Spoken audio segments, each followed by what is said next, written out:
We've been working with Rolls-Royce Submarines business up in Derby on a transformational programme that they've got, which is looking at project control, transforming the way they do project control, covering organisation, process, tool sets. We've done a slightly different presentation, I think, in that we've focused very much on the behavioural aspects of project control. So I've done the presentation with my colleague Ken Cartledge from Rolls-Royce, who's my client. So I've talked about behaviour, Ken's talked about the Rolls-Royce aspects.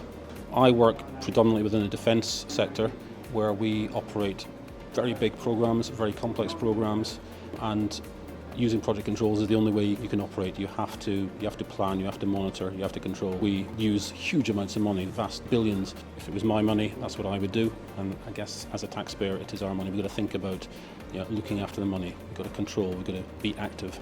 The key part from my talk was the behavioural science aspects. So we all understand behaviour, it's what people say or do, but there's a science to it, which is about what leads to the behaviour, what happens prior, and what are the consequences. And you can plan for that, you can measure it. So we've tried to apply that through this programme, through IBPC programme. We've looked at consequences, we've tried to change the consequences such that we get the behaviours that we want.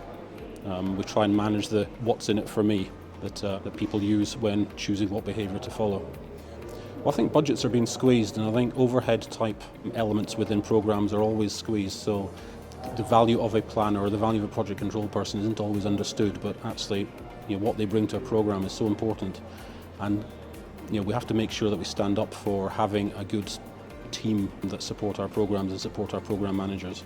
It's the budget threats to those sort of teams, I think.